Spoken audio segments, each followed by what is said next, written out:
Bueno, pues ha sido un auténtico placer. La verdad es que ha sido Albalate un estupendo anfitrión, hay que darle las gracias al alcalde, pero también a todos los ciudadanos, a esos 150 voluntarios que han hecho que este día ha sido un día perfecto.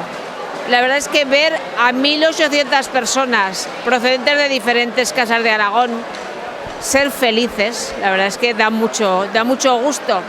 Y hay que decir que por una parte el pueblo es precioso, no podemos tener un marco mejor que el de Albalate, pero es que la población se ha volcado, ha estado todo perfectamente organizado, esa feria de la cereza que también nos ha permitido pues conocer los productos de la zona.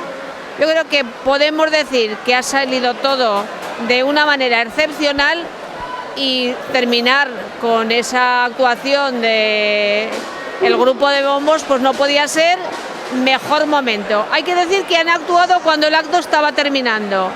Ya parece que todo el mundo tenía ganas de salir, pero se ha hecho un silencio total porque lo hemos pasado muy bien. Muchísimas gracias al Albalate, muchísimas gracias al ayuntamiento, al alcalde y a todos los voluntarios. Yo creo que hemos conseguido, el Gobierno de Aragón, la Federación de Casas, que los aragoneses que hayan querido compartir este día pues hayan pasado un día que yo creo que lo van a recordar siempre.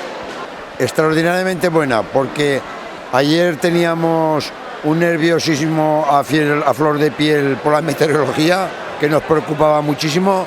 Hemos conseguido salvarla y por lo demás el ambiente de calidez humana, de ganas de compartir, de deseo de hermandad, aragonesismo puro, hace que las jornadas sean inolvidables y permanecerán en la historia colectiva de nuestro pueblo.